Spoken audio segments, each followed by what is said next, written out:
시청자 여러분께 문화 인사 드립니다. 제네박당 훈장 윤목사입니다. 개혁파 신앙 길라잡이 인간론 수업 어느덧 10번째 시간입니다. 오늘 공부할 주제는 지난 시간에 말씀드린 대로 죄에 대한 형벌입니다. 그리고 아울러서 징계에 관한 것을 조금 더 공부하고, 그리고 인간의 죄에 대한 3장의 내용을 마무리하도록 그렇게 하겠습니다. 그리고 이제 4장으로 들어갈 텐데요. 4장의 내용은 이제 하나님의 언약과 관련한, 하나님의 언약 안에 있는 인간에 대해서 공부를 하도록 그렇게 하겠습니다. 자, 죄의 형벌, 죄에 대한 형벌. 형벌이라고 하는 것은 여러분 잘 아시는 것처럼 죄에 대한 결과죠. 죄에 따라서 이제 받게 되는 것입니다. 그래서 이제 성경적으로 봤을 때 형벌이라는 게 뭐냐? 하나님의 공의를 만족해 하기 위해서 범법자에게 가해지는 고통이라, 이렇게 이제 조성만 박사님은 정의를 내립니다. 죄라고 하는 것은 하나님의 명령, 즉 하나님의 율법을 위반하는 것이라고 우리가 배웠지 않습니까? 범법자에게는 당연히 이에 상응하는 벌을 내리는 것이 정당합니다. 그러므로 하나님께서 형벌을 범법자들에게 내리시는 것에는 목적이 분명히 있습니다. 일반적으로 이것은 세 가지가 있는데, 첫 번째는 가장 궁극적인 목적이 되는 것이고, 또 두 번째와 세 번째는 이제 그 궁극적인 목적에 따른 부수적인 목적이다 라고 할 수 있겠습니다. 첫 번째는 뭐냐? 바로 하나님의 공의에 대한 만족입니다. 굉장히 핵심적인 신학적 주제이기도 한데요. 하나님의 공의로우심은 범법자를 반드시 처벌할 것을 강조합니다. 죄라고 하는 것은 하나님의 속성에 반대되는 것입니다. 그러므로 하나님의 거룩하심을 향한 공격이 바로 죄고 반역이기 때문에 하나님의 공의로우심은 반드시 범죄에 대한 형벌을 내리시는 것입니다. 하나님은 의로운 재판장이십니다. 반드시 범법자를 형벌하는 것이 그의 공의입니다. 그런데 세상의 정의는 어떻습니까? 어그러져 있죠. 있는 자와 없는 자에게 불공평하게 적용되는 그런 법의 잣대들, 이런 것만 봤을 때 하나님께서 공의로우시다라는 것은 우리에게는 큰 또한 위로와 소망이 되는 것입니다. 두 번째, 이제 부수적인 목적이죠. 죄인의 교정입니다. 자, 이것은 이제 형벌의 목적이 죄인을 교정하고 또 개선시켜서 온전한 인간을 만드는 데 있다라고 보는 것입니다. 이것을 이제 세상에서 교정시설들을 통해서 사람을 교화시키는 것과 같은 목적이라고 볼 수 있죠. 그리고 세 번째의 부수적 목적은 범죄 예방입니다. 형벌이라고 하는 것이 다른 사람들로 하여금 그 유사한 죄를 범했을 때 나도 그렇게 될 수 있다라는 것을 이제 방지하는 목적이 있지 않겠습니까? 그렇기 때문에 법이 물러터지게 되면 그 사회가 혼란하게 되는 것은 당연한 것입니다. 사회를 보호할 목적으로 죄인이 형벌을 받아야 된다라는 것, 이것이 이제 범죄 예방 목적으로서의 이 형벌의 목적이다, 이 말입니다. 반드시 알아야 될 것은 두 번째와 세 번째는 결코 제가 방금 말씀드렸던 죄인의 교정과 범죄 예방은 형벌의 궁극적인 목적이라고 말할 수 없습니다. 왜냐하면 만약에 그렇게 됐을 때는 지옥이 존재하는 이유를 설명할 수가 없게 되어버립니다. 지옥은 인간의 교정을 목적으로 하는 곳이 아닙니다. 현세에서 인간들에게 내려지는 어떤 형벌의 고통이 어느 정도 그 사람을 돌이키게 만들고 반성시키는 계기가 될 수도 있겠지만, 어디까지나 그것은 부수적인 목적에 불과한 것이죠. 또한 사회적으로 어떤 범죄를 예방하는 것이 형벌의 궁극적인 목적이라고 해버린다면, 하나님이 죄인들의 범행에 대해서 즉각적으로 처결하시지 않고 오래 참으시고 최종 심판 때까지 형 집행을 왜 유예하시는가, 이 이유도 설명을 할 수 없게 되는 겁니다. 국가의 어떤 나라법에 있어서 그 형벌의 목적은 죄인의 교정이나 범죄 예방인 것은 부인할 수 없는 사실입니다. 또한 인간 사회에 최소한의 법이 있는 것도 죄인의 교정과 범죄의 사회적 예방을 위한 것입니다. 그러나 여러분 기억합시다. 하나님께서 죄인에 대해서 형벌을 내리시는 것은 공의에 대한 만족입니다. 반드시 죄에 대해서는 하나님은 벌을 내리시는 분이십니다. 그것을 이제 궁극적인 목적으로 하는 것이고, 또한 이것을 통해서 예수 그리스도께서 지신 십자가의 대속과 지옥의 형벌을 우리가 잘 설명할 수 있게 되는 것입니다. 이 사실을 잊지 마십시오. 자, 그렇다면 형벌의 종류가 있는가? 있습니다. 있겠죠, 당연히. 성경의 근거에서 범죄로 인한 인간에게 주어진 형벌은 네 가지로 이제 구분을 해볼 수가 있겠습니다. 자, 첫 번째는 영적 사망입니다. 영적인 사망. 성경에서 죽음은 분리의 개념을 가지고 있죠. 즉 육체적인 사망은 육체와 영혼이 분리되는 것을 의미합니다. 그게 바로 이제 죽음에 대한 정의입니다. 이것은 이제 뭐냐? 하나님으로부터의 분리됨을 뜻합니다. 하나님께서 사람을 갖다가 생명체가 되게 하셨지 않습니까? 생기로 생명을 갖게 된 인간이 하나님을 떠나면 죽게 된다는 겁니다. 이게 원리적으로 굉장히 상식적인 거죠. 물고기가 물을 떠나면 살 수 없습니다. 어린 새가 둥지를 떠나고 또 그 둥지를 갖다 어미새가 지켜주지 않으면 살 수 없습니다. 하나님은 인간이 범죄하자 에덴 동산에서 내어 쫓으셨죠. 우리 잘 알고 있습니다. 이것은 뭐냐? 하나님과 인간의 관계가 단절되었음을 의미합니다. 영적으로 인간이 죽었다라는 것입니다. 성경은 불신자의 상태를 죽었다라고 표현합니다. 다르게 표현하지 않습니다. 죽었습니다. 이는 영적으로 죽은 자를 뜻합니다. 두 번째, 생활의 고난입니다. 죄가 세상에 들어오면서부터 인간 생활에 있어서의 모든 고난은 죄로 인한 결과입니다. 형벌입니다. 타락 직후 인간의 모습에서 살펴보지 않았습니까? 여자에게는 출산에 큰 고통이 찾아왔습니다. 그리고 땅이 저주를 받았습니다. 가시덤불과 엉겅퀴를 내고 수고하지 않으면, 이마에 땀을 흘리지 않으면 식물을 먹을 수 없는 지경에 이르렀다라고 창세기 3장 17절 19절에 말씀하지 않습니까? 이것뿐만 아닙니다. 인간이 이 땅 위에서 당하는 모든 종류의 크고 작은 고난은 바로 죄에 대한 형벌이라는 것을 여러분들이 알아야 됩니다. 그리고 세 번째, 이제 육체적 사망입니다. 창세기 3장 19절에 너는 흙이니 흙으로 돌아갈 것이니라. 육체적인 사망은 죄의 결과이고 죄에 대한 형벌입니다. 분명합니다. 죄의 삭은 사망이라 했습니다. 로마서 6장 23절의 말씀 아닙니까? 성경을 믿지 않는 펠라기우스를 비롯한 소시니우스와 근대의 여러 철학자들은 인간의 죽음이 그냥 육체 구조상 필연적으로 그렇게 되는 것이다, 이런 식으로 주장을 했죠. 하나님을 제대로 인정하지 않는 자들이 무슨 주장을 펼칠 수 있겠습니까? 당연한 것이죠.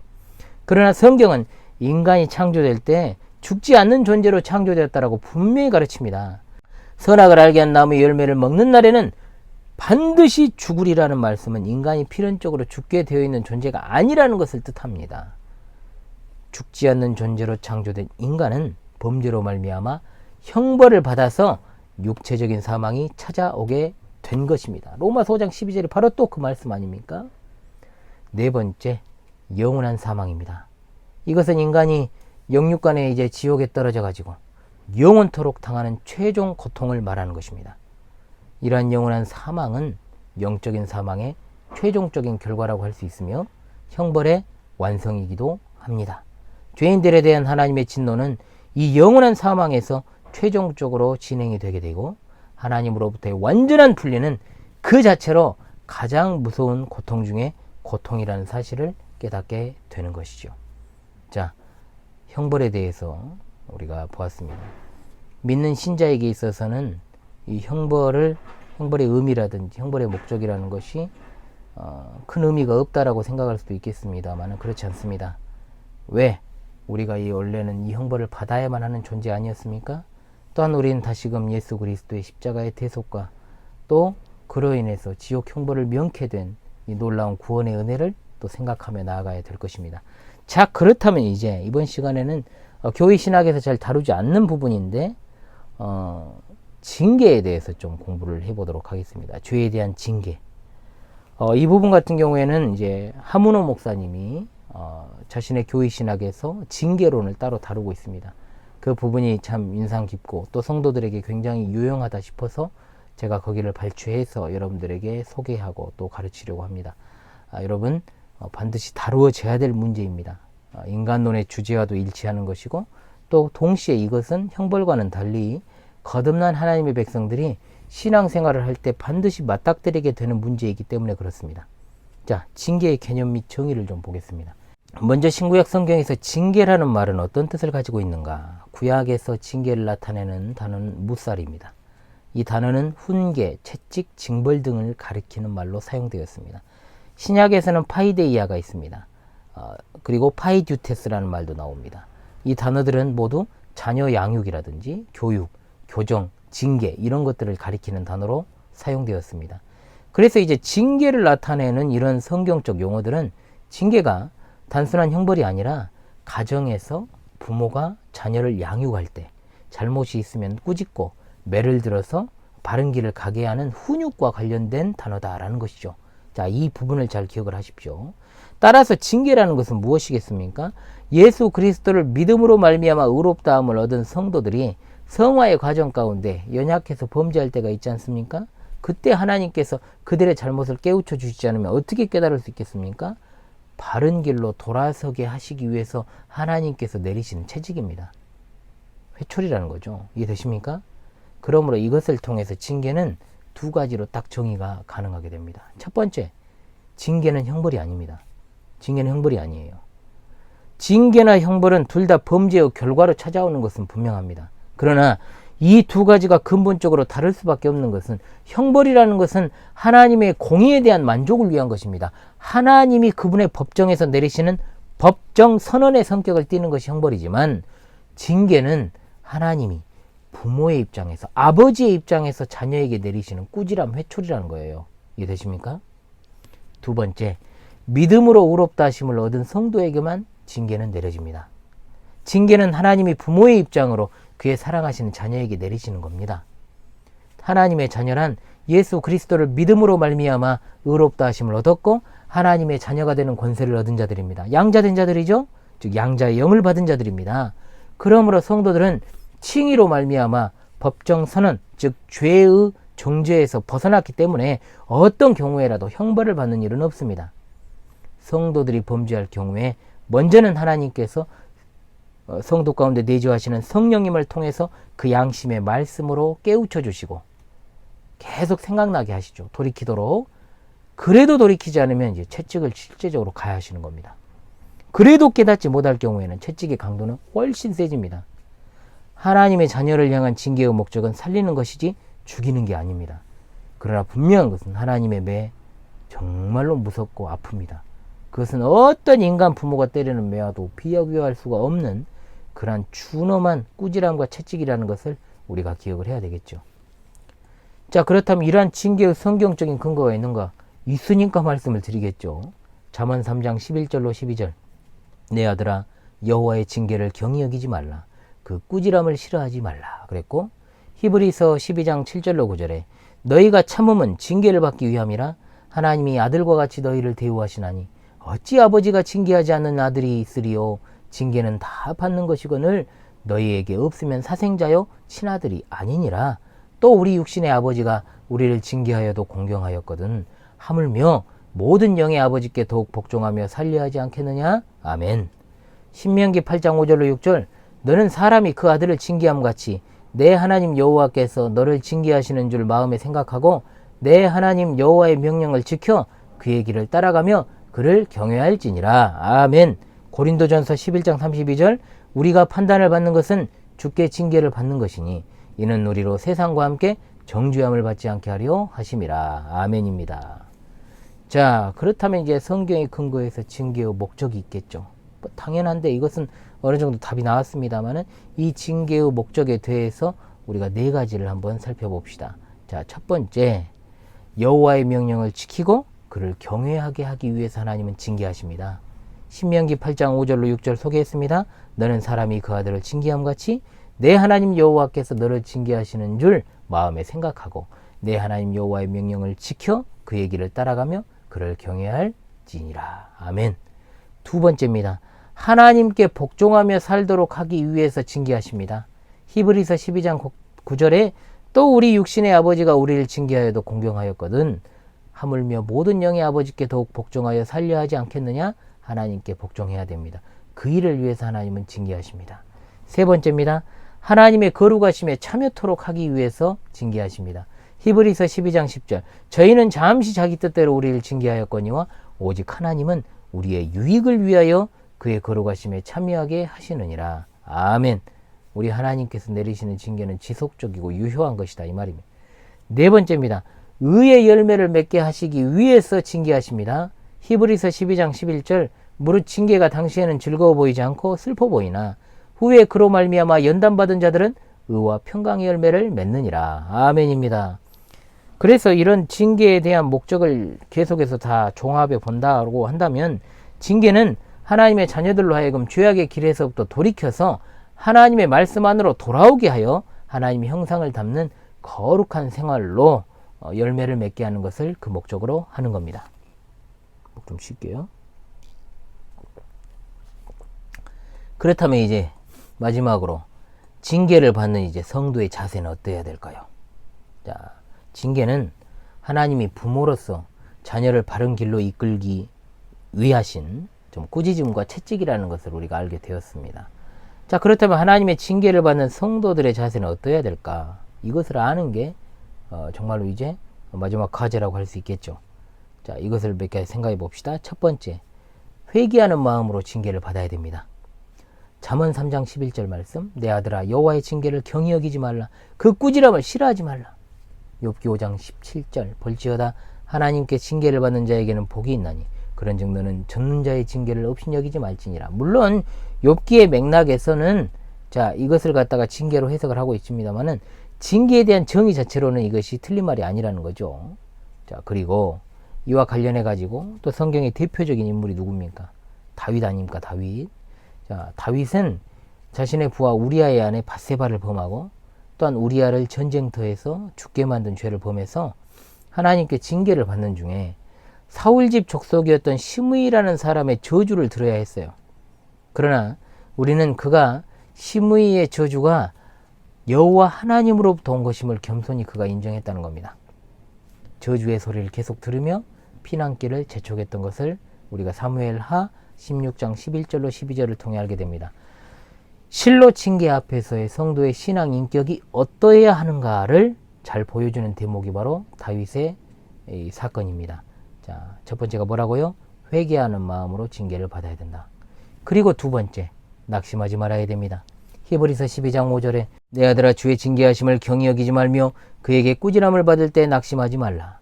하나님이 자녀에게 주시는 징계의 수단들은 참으로 다양한 것을 우리가 살아가면서 경험적으로 알 수 있습니다. 때로는 극심한 심적 고통으로, 때로는 물질적인 손실이 오기도 하시고, 또 때로는 육체적 질병으로 그것이 올 수도 있습니다. 이때 이제 자녀에게 요구되는 자세는 무엇이겠습니까? 겸손히 하나님의 뜻을 깨닫기 위한 회개의 자세와 아울러 낙심하지 않는 것이 중요합니다. 자신의 몸에서 난 아들인 압살롬이 이제 반역을 했잖아요, 다윗이. 그래서 그로 인해서 쫓기는 다윗의 상황은 너무나도 절망적입니다. 심지어 압살롬에게는 아히도벨이라는 최고의 책략가가 그와 함께하고 있었고 더욱더 절망적인 상황이었음에도 불구하고 다윗은 낙심하지 않았고 하나님께 부르짖었습니다. 시므이의 저주를 아까 이야기했습니다만 시므이의 저주 앞에서도 선으로 반드시 갚아주실 것을 그가 확신했습니다. 이것이 바로 징계를 받아도 하나님의 치료의 손길을 기다리는 자녀의 자세다 이 말입니다. 세 번째, 인내해야 됩니다. 징계 앞에서 인내해야 됩니다. 히브리서 12장 11절로 13절 이 부분은 제가 나중에 강설로 한번 하겠습니다. 무릇 징계가 당시에는 즐거워 보이지 않고 슬퍼 보이나 후에 그로 말미암아 연단받은 자들은 의와 평강의 열매를 맺느니라. 그러므로 피곤한 손과 연약한 무릎을 일으켜 세우고 너희 발을 위하여 곧은 길을 만들어 저는 다리로 하여금 어그러지지 않고 고침을 받게 하라. 아멘. 이와 같이 믿음으로 인내하는 일이 바로 하나님의 징계를 받을 때 성도가 취해야 될 자세입니다. 징계가 계속되어도 절대로 신앙에 있어서 흔들리지 않고 또한 신앙의 정절을 버리지 않고 끝까지 하나님의 말씀을 따라 바르게 걸어가야 한다는 말입니다. 우리가 학교 다닐 때 요즘이야 뭐 체벌이 많이 없어졌습니다만 정말로 이 중고등학교 때 선생님들한테 엄청나게 얻어 터졌잖아요. 물론 정말 사랑의 매를 때리시는 선생님도 있었습니다만은 좀 감정이 많이 섞여가지고 들어간 이제 매도 많이 맞았습니다만은 우리가 어찌되었든 잘못을 하고 나서 그 매를 맞고 나서 매를 맞았음에도 불구하고 선생님에게 인사하고 자리로 들어갔던 경험들이 있습니다. 그것은 무엇이겠습니까? 때려주셔서 감사합니다. 때려주셔서 저를 올바른 길로 인도해 주셔서 감사합니다. 그런데 하나님은 어떠십니까? 하나님이 우리를 때려주시면 오히려 감사로 그것을 받는 것이 중요하다는 것이죠. 그런데 많은 사람들이 이것이 하나님께서 깨닫게 하시는 어떤 징계를 하시기 위한 어떤 것을 깨닫게 하시기 위한 수단으로서 나를 때리시는 것을 알지 못하고 왜 하나님께서 내게 고난을 주시는가 이렇게 부르짖는 사람을 종종 제가 볼 때가 있어요. 그런다고 해서 또 목사가 함부로 이것이 하나님의 징계의 채찍입니다 말을 못합니다. 왜? 분명한 것은 목사님들도 조심해야 되는 게 그것은 성도가 성령님의 음성을 통해서 가르침을 통해서 또 하나님의 말씀을 들음을 통해서 그것을 자연스럽게 그것을 받아들이고 인정해야 그것이 가능한 것이지. 그러니까 쉽게 말하면 시간이 좀 많이 필요하다는 겁니다. 그래서 인내해야 된다는 것이죠. 그러지 목사님들이 그것을 갖다가 소위 말해 설레발치면 안 된다는 겁니다. 함부로 또 말해서도 안 됩니다. 아닐 수도 있잖아요. 그렇기 때문에 누가 봐도 분명히 저것은 고난으로 인해서 찾아온 것이라고 할지라도 인간 목사는 말을 조심하고 그가 바르게 깨달아서 이 일을 계기로 해서 하나님의 뜻을 알게 되기를 바라는 심정으로 기도하면서 나아간다면 보다 더 좋은 목양이 될 것이라고 생각을 하고요. 또 성도들은 신앙의 인내가 필요한 상황에서 하나님께서 도대체 어떤 이유로 이런 것들을 내게 내리시는가를 곰곰이 생각해 본다면은 분명히 우리를 향하신 하나님의 뜻은 결코 악하거나 결코 우리를 어그러진 길로 이끄시는 것이 아니라 선한 길로 이끄시는 하나님이시기 때문에 걱정하지 말고 정말로 신앙의 인내를 지키면서 끝까지 바른 길을 걸어가야 되는 것이 중요하다라는 말씀을 드리면서 제3장 인간의 죄에 대한 모든 순서들을 다 마치고 다음 시간에 제4장 하나님의 언약으로 이제 찾아오도록 하겠습니다. 여러분 지금까지 공부했던 것들 1, 2, 3장이 굉장히 인간론의 핵심적인 것들이 다 나왔습니다. 남은 것은 이제 얼마 안 돼요. 그러니까 이 핵심적인 것들을 잘 복습하시고 다음 시간에 계속해서 인간론 수업 공부하도록 하겠습니다. 지금까지 제네바학당 훈장 윤 목사였습니다. 감사합니다.